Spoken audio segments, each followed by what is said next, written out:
Jéhovah, Saint, Jésus-Christ, Saint, Saint-Michel, Saint, Dieu Tout-Puissant, Saint, l'heure de ta parole a sonné. en vérité. Bénis les cœurs. Amen. Au nom de Jésus-Christ. Amen. Que la joie soit notre partage d'éternité en éternité.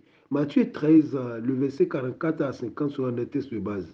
Le royaume des cieux est encore semblable à un trésor caché dans un champ. Oui. L'homme qui l'a trouvé le cache et dans sa joie, Oui. il va vendre tout ce qu'il a et achète ce champ. Wow. Le royaume des cieux est encore semblable à un marchand qui cherche de belles perles. Oui. Il a trouvé une perle de grand prix. Et il est allé vendre tout ce qu'il avait Wow. et l'a acheté. Wow. Le royaume des cieux est encore semblable à un filet jeté dans la mer et ramassant des poissons de toute espèce. Merci. Alléluia. Alléluia. C'est le thème de cette année, le premier thème de cette année 2024. Que la joie soit notre partage d'éternité en éternité. S'il y a quelque chose dont tous on a besoin dans ce monde, c'est la joie. Car la véritable joie a disparu depuis la chute d'Adam et Ève. Le diable a volé la vraie joie de l'homme, mais gloire soit rendue à Jésus-Christ, le Fils de Dieu, qui a pris notre misère pour nous donner sa joie. Il a accepté l'ignominie. Hébreux chapitre 12, le verset 2. Ayant les regards sur Jésus, Oui. le chef et le consommateur de la foi, qui, en vue de la joie qui lui était réservée, a souffert la croix, méprisé l'ignominie et s'est assis à la droite du trône de Dieu. Jésus a souffert pour nous donner sa joie, parce qu'on avait perdu la nôtre. Comment? Un jour, Dieu a pris une décision. Dieu dit, je mettrai inimitié entre toi et la femme, entre ta postérité et sa postérité. Et non seulement ça, Dieu a ajouté, en plus Dieu a dit, mais Dieu a fait un grand travail. Genèse chapitre 3, le verset 21. L'Éternel Dieu fit à Adam et à sa femme des habits de peau et il les en revêtit. Alléluia. Alléluia. C'est ça, et depuis l'œuvre de la croix, parce que Dieu a fait, a fait l'image de l'œuvre de la croix. Il a tué un animal. Il a tué un animal, Jésus-Christ de Nazareth. Et depuis l'œuvre de la croix, Dieu a prédestiné tous les hommes au salut, c'est-à-dire à la joie éternelle. Donc, pour remplir sa part du contrat, au moment opportun, il a envoyé Jésus-Christ dans ce monde, car l'Ancien Testament est l'ombre des choses à venir. Il a envoyé son Fils dans ce monde, annoncer la bonne nouvelle, mourir à la croix pour nous, ressusciter le troisième jour, remonter au Père. Et il nous a laissé quoi? Le Saint-Esprit, qui est la vraie joie. Alléluia. Alléluia. Qui est la véritable joie. Dieu est resté fidèle à la décision qu'il avait prise à la création de donner à l'homme un libre arbitre, de donner à l'homme sa liberté. Dieu nous a fait à son image comme lui. Mais il dit, Deutéronome chapitre 1, verset 15, il dit, je mets devant toi la vie et la mort. Choisis la vie. Alléluia. Alléluia. Donc c'est conditionnel. Si quelqu'un veut que la joie soit son partage d'éternité en éternité, il doit aimer Dieu. Il doit aimer l'Éternel, son Dieu. Il doit marcher dans ses voies. Sinon, le contraire produirait la fausse joie qui ne dure pas. Alléluia. Alléluia. C'est à nous de décider si nous allons saisir ce que Dieu a fait pour nous. Chaque homme fait partie de ses prédestinés. Nous sommes tous prédestinés et appelés au salut. 1 Timothée chapitre 2, le verset 3-4. Cela est bon et agréable devant Dieu notre Sauveur, qui veut que tous les hommes soient sauvés et parviennent à la connaissance de la vérité. Waouh! Et parviennent à la connaissance de la vérité. Le thème dit que la joie soit notre partage d'éternité en éternité. D'abord, qu'est-ce que la joie? C'est une attitude produite par le Saint-Esprit en nous. Quand nous sommes nés de nouveau, Dieu nous a donné le Saint-Esprit. Cependant, la joie fait partie des fruits de l'Esprit. Galates l'a confirmé, Galates chapitre 5, le verset 22. Mais le fruit de l'Esprit, oui, c'est l'amour, la joie. Merci. C'est l'amour, la joie. Continue. La paix, la patience. Merci. L'amour, la joie, la paix, la patience. Donc, la joie doit se manifester de plus en plus en nous. Car c'est tout simplement la nature de l'Esprit de Dieu. Et par là même la nature de Dieu. On parle souvent de l'amour qui est la nature de Dieu et que nous devons manifester. La joie aussi fait partie de cette nature que nous devons manifester aussi. Car Galates chapitre 5 dit l'amour, la joie, la paix, la patience, etc. Alléluia. Alléluia. Bien-aimé, la joie dépend d'une décision. Et c'est avant tout une attitude. Il y a beaucoup de choses dans notre vie quotidienne, dans notre vie chrétienne qui dépendent d'une décision. Il y a beaucoup de choses qui dépendent d'une décision. Si je ne suis pas dans la joie, ce n'est pas seulement parce qu'il m'arrive des choses négatives, non, mais parce que je n'ai peut-être pas décidé d'être dans la joie. Je n'ai pas décidé de permettre à la joie de Dieu dans ma vie de se manifester quotidiennement. Le thème dit que la joie soit notre partage d'éternité en éternité. Qu'est-ce que l'éternité? L'éternité veut dire en temps. L'éternité veut dire l'infini. Avant que la joie soit notre partage d'éternité en éternité, nous devons savoir ou nous devons faire la différence entre les joies. Il y a deux sortes de joie, comme il y a deux sortes de paix. Galates chapitre 5, verset 22 dit l'amour. Il y a plus de 3 sortes d'amour.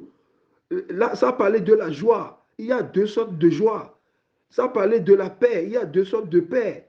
Alléluia. Alléluia. Donc, il y a 2 sortes de joie comme il y a 2 sortes de paix. Jean chapitre 14, le verset 27. Je vous laisse la paix. Écoutez Jésus, je vous laisse la paix. Je vous donne ma paix. S'il avait dit je vous laisse la paix, c'est vague. Il y a la paix du monde, mais il a précisé ma possession. Je vous laisse ma paix, oui.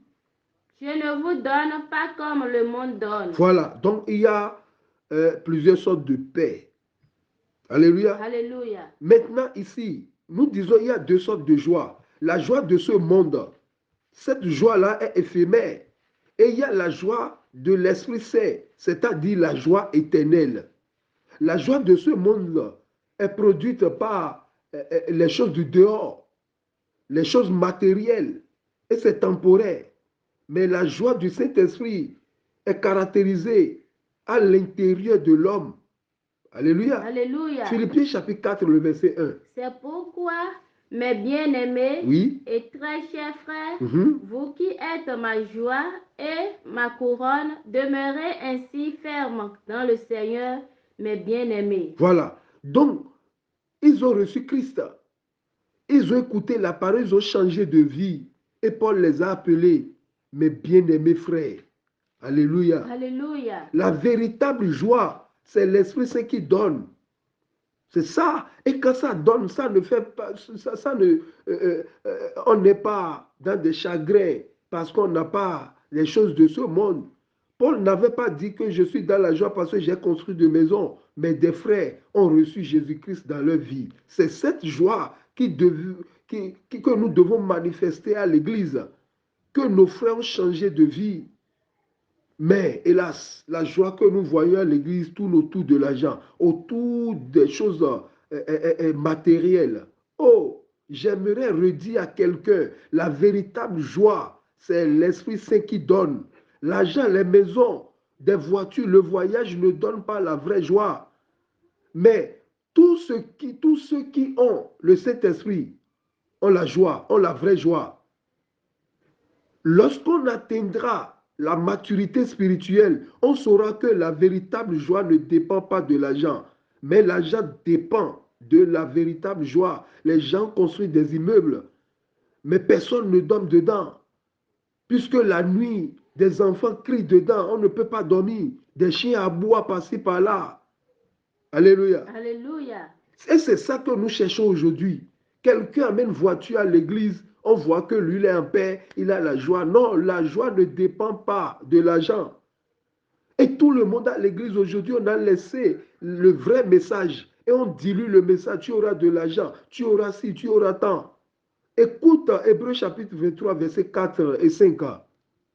Allez-y.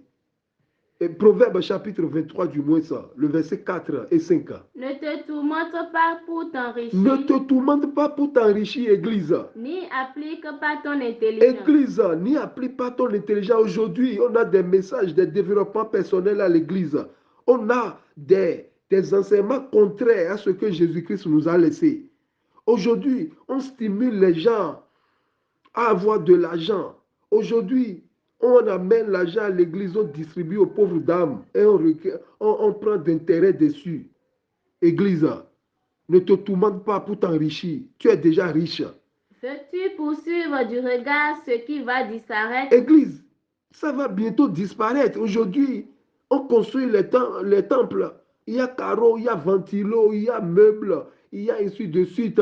Ça va bientôt disparaître, oui. Car la richesse se fait des ailes. Quand on a, non, on n'adore plus Jésus-Christ.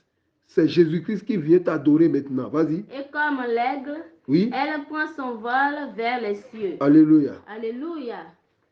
Et c'est ça, c'est l'orgueil. C'est l'orgueil. Elle prend des ailes. Alléluia. Alléluia. Notre joie ne vient pas de ce qui se passe autour de nous, non. Notre joie vient du Seigneur. Oh, le Seigneur ne change pas. Jésus-Christ est le même hier, aujourd'hui et éternellement. C'est le même Jésus-Christ des Pierre. C'est le même Jésus-Christ des Paul. C'est le même Jésus-Christ des Thomas, des Jacques. C'est le même Jésus-Christ des Jean. Alléluia. Alléluia. Le Dieu de la Bible n'a pas encore quitté la Bible. Église, reviens. En Dieu, il n'y a ni changement, ni ombre de variation, a dit Jacques chapitre 1, le verset 17. Toute grâce excellente. Toute grâce excellente, la joie excellente, la paix excellente, le bonheur excellent, oui. Et tout don parfait descend d'en haut, du Père des Lumières, oui, chez lequel il n'y a ni changement, ni ombre de variation. Si ça ne vient pas d'en haut, ce n'est pas parfait. Non. La terre est déjà polluée. Si tu payes voiture, son temps va passer. Regardez dans les années 80, les voitures qu'on conduisait. Qui peut encore conduire ces voitures aujourd'hui? Regardez dans les années 2000, les portables, nos Motorola qu'on avait. Est-ce qu'on utilise ça encore aujourd'hui? Ils ont déjà fait le temps. Alléluia. Alléluia.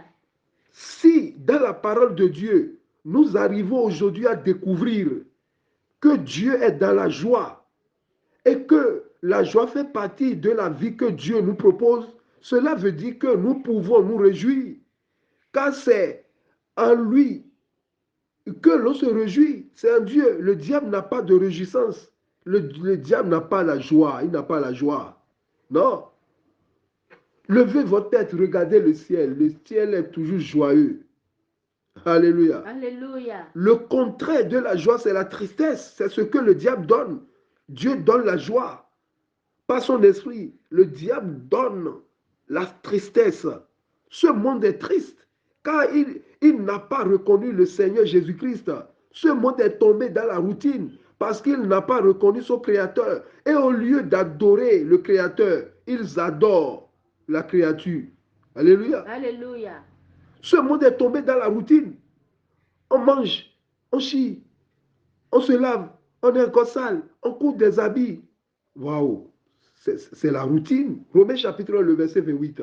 Comme ils ne se sont pas souciés de connaître Comme ils sont Dieu, dans cette routine et n'ont pas soucié, ils ont de l'argent, des comptes en banque, on fait la fête, on joue, on fait des choses à gogo sans parler de Jésus-Christ qui est venu livrer pour notre rançon. Comme ils n'ont pas pris le temps de croire. Ils n'ont pas pris le temps de reconnaître ce que Jésus-Christ nous a fait, oui. Dieu les a livrés à leur sens retrouvé, oui, pour commettre des choses indignes. Pour commettre des choses indignes, c'est ça. Et par là, Dieu a installé le logiciel de la tristesse en eux. Malgré qu'ils ont de l'argent en compte, des 7 chiffres en compte. Mais ils ne sont pas dans la joie. Ils ne sont pas dans la joie, malgré qu'ils ont des docteurs, des cardiologues, des neurologues, ainsi de suite, ils n'ont pas la joie. Alléluia. Alléluia. Le péché installe la peur en nous. Mais pour nous, nous sommes positionnés en Dieu. Alléluia. Alléluia. Paul disait, à gauche déployée aux Romains, il n'y a plus de condamnation à ceux qui sont en Jésus-Christ. Pour nous, nous sommes assis, positionnés dans les lieux célestes avec Jésus-Christ. Et là, il y a la joie. Je suis sur la terre, mais je suis déjà positionné. Je suis en même temps au ciel avec Jésus-Christ, car j'ai mon nom écrit dans le livre de vie. Éphésiens 2, le verset 6. Il nous a ressuscités ensemble. Par le Saint-Esprit. Dieu qui a ressuscité Jésus-Christ, il nous a ressuscités avec lui, oui. Et nous a fait asseoir ensemble dans les lieux célestes en Jésus-Christ. Voilà. Donc un véritable chrétien est sur la terre, mais il a un pied sur la terre et l'autre dans les cieux. Nous avons vraiment besoin que le Saint-Esprit nous aide à réaliser que nous pouvons nous décider et que nous pouvons être dans la joie. Non, notre joie n'est pas conditionnée par les biens matériels, parce que tu n'as pas trouvé de l'argent pour fêter, parce que tu n'as pas coudre de beaux vêtements. Là, ça fait ton choix, parce que tu n'as pas activé la joie de Dieu en toi. C'est un style de vie, c'est quelque chose qu'on choisit. Cette joie ne dépend pas des circonstances. Ça ne dépend pas du lieu. Alléluia. Alléluia. Ça ne dépend pas du temps. Parce qu'elle s'appuie sur le contrôle souverain de Dieu. Sur toute chose, les circonstances ne doivent pas déterminer notre joie. Ce n'est pas prévu comme cela, car nous pouvons manifester les caractéristiques de Dieu. Jésus-Christ disait à Pierre, va à la mer, le premier poisson, parce que les pharisiens voulaient les intriguer. Il a montré que non, nous sommes dans la joie. Partout nous avons notre compte en banque. Alléluia. Alléluia. Que la joie soit notre partage d'éternité en éternité. Pourquoi? Parce que le grand maître est à côté de nous. Le grand berger est à côté de nous. Il nous conduira dans des verts pâturages. Alléluia. Alléluia. On ne peut pas parler du vrai joie sans parler du salut. Impossible. Pour avoir la vraie joie, la joie qu'on partage, la joie éternelle, il faut le salut obligatoire. Car après tout, c'est le salut qui donne la joie et non le contraire. La joie ne donne pas le salut. Danser à l'église ne donne pas le salut. Aller au concert spirituel ne donne pas de salut. Dépenser, motiver ou dépenser sur les artistes ne donne pas la joie. Des artistes gospel, ça ne donne pas la joie. Non, c'est le salut qui donne la joie. Quand est-ce que le ciel est en joie dans la Bible pour la première fois? Luc chapitre 15, le verset 7. De même, je vous le dis, oui? Il y aura plus de joie dans le ciel pour un seul pécheur qui se repent que pour 99 justes qui n'ont pas besoin de repentance. Donc nous avons besoin de la repentance. Ce message, on ne prêche plus à l'église aujourd'hui, surtout pendant cette période de fête. Nous sommes dans des vœux infinis. Alléluia. Alléluia. Encore, les vœux ne produisent rien. Si toi-même, tu n'as pas activé la joie dans ta vie, tu n'as pas le salut, tant mieux. C'est cette joie éternelle que le ciel, les anges sont dans la joie quand un pécheur se repent. C'est cette joie éternelle qui produit. Alléluia. Alléluia. La joie dans la vie du chrétien. Car Jésus-Christ a tout accompli pour nous. Il n'y a plus de condamnation pour ceux qui sont en Jésus-Christ. Dans le texte lu, nous avons eu 3 paraboles. Le texte lu nous parle de 3 paraboles. La première parabole, écoutez, le verset 44, Matthieu 13. Le royaume des cieux est encore semblable à un trésor caché dans un champ. Oui. L'homme qui l'a trouvé le cache et dans sa joie, il va vendre tout ce qu'il a et achète ce champ. Alléluia. Alléluia. Mais ces paraboles nous détruisons ces paraboles à notre guise. Le trésor caché dans un champ, alléluia, c'est nous les hommes. D'autres disent que le trésor caché dans un champ, c'est la parole de Dieu, c'est Jésus-Christ. Non, non, non, non. Le trésor caché dans un champ, c'est nous-mêmes. C'est à cause de nous que Jésus-Christ est venu dans ce monde. Depuis le jardin d'Éden, Dieu est à la recherche de l'homme. Ce qui est perdu pour Dieu, c'est quoi? C'est l'homme. Genèse 3, le verset 9, Dieu disait quoi? Mais l'Éternel Dieu appela l'homme et lui dit, où es-tu? Où es-tu? C'est la première évangélisation. Quelque chose de précieux qui est perdu chez Dieu, c'est l'homme. Jésus-Christ n'est pas venu mourir pour les animaux. Jésus-Christ n'est pas venu mourir pour le soleil, pour la lune, pour la terre, mais pour nous les humains. Alléluia. Alléluia. C'est ça, l'homme qui l'a trouvé. Alléluia. Alléluia. C'est Jésus-Christ. L'homme qui l'a trouvé et l'a caché, c'est Jésus-Christ. Et dans sa joie, il a tout donné pour nous sauver. Jésus-Christ a tout donné. Donc Matthieu chapitre 13, verset 44 parle de Jésus-Christ. Ça ne parle pas de nous les humains. Le salut, on ne marchant pas le salut. Il n'y a pas de prix à donner pour le salut. Non. Deuxième parabole, le verset 45, Matthieu 13, 45, 46. Le royaume des cieux est encore semblable à un marchand qui cherche de belles perles. Oui. Il a trouvé une perle de grand prix et il est allé vendre tout ce qu'il avait et l'a achetée. Alléluia. Alléluia. Voilà encore une autre parabole. Le marchand qui cherche des belles perles, c'est encore Jésus-Christ. C'est une parabole similaire. Ce n'est pas nous les hommes, c'est Jésus-Christ de Nazareth. Par son sang à la croix, il a tout payé. Bon nombre de chrétiens croient que ces deux paraboles parlent de nous, les hommes. Si cela est réel, donc le salut est payant. Or, la parole de Dieu déclare dans Éphésiens chapitre 2, le verset 8 à 9. Car c'est par la grâce que vous êtes sauvés. C'est par la grâce. Qu'est-ce que tu vas vendre maintenant pour payer? Qu'est-ce que tu as? La fin d'année, nous sommes rentrés dans la nouvelle année. Combien tu as donné à Dieu? Même SBE prend de facture. À l'hôpital, on vend l'oxygène. Mais qu'est-ce que Dieu t'a appris chez toi? Rien. Vas-y. Par le moyen de la foi. C'est par la grâce que nous sommes sauvés, par le moyen de la foi. Et cela ne vient pas de vous. Cela ne vient pas de nous-mêmes. C'est le don de Dieu. C'est un don de Dieu. Quand on dit don là, on t'a donné gratos, oui. Ce n'est point par les œuvres. Ce n'est pas par les œuvres. Afin que personne ne se glorifie. Moi, j'ai donné 400 000 à Dieu. Chaque année, je donne 1 million. Ce n'est pas que Dieu, tu donnes ça, c'est pour toi-même. Dieu, il est trop riche. Alléluia. Alléluia. Donc, c'est pas, les deux paraboles ne parlent pas des humains, ne parlent pas, c'est Jésus-Christ. Dans son grand amour, dans son grand amour, il est venu nous sauver, racheter, positionner. Alléluia. Alléluia. C'est ça. Il a dit même ailleurs, ils ne peuvent se racheter l'un l'autre, ni donner à Dieu le prix du rachat. Le rachat de leur âme est cher et n'aura jamais lieu. Personne ne peut payer. Troisième parabole maintenant, le verset 47 à 50. Le royaume des cieux est encore semblable à un filet jeté dans la mer et ramassant des poissons de toute espèce.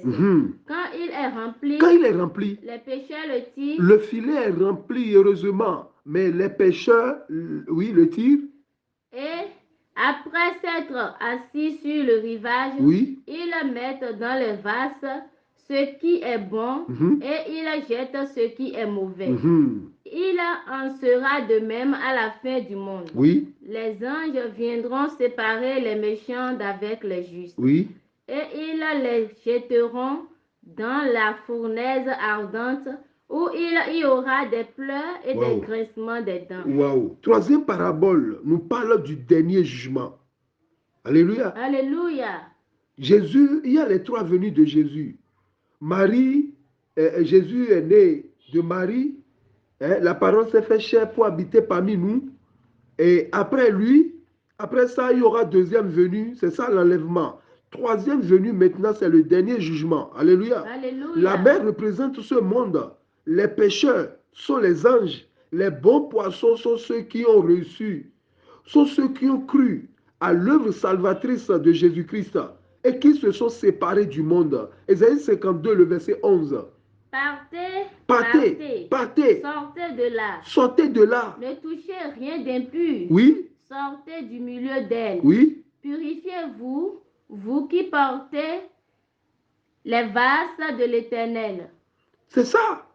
Lorsqu'on avait prêché de ça à Lot et à sa famille, sa femme, la femme de Lot, s'est entêtée.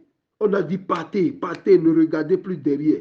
Aujourd'hui, en tant que chrétiens, nous marchons les yeux fermés, nous marchons contre, c'est-à-dire contre le chemin. Nous tournons dos au chemin. Nous regardons derrière.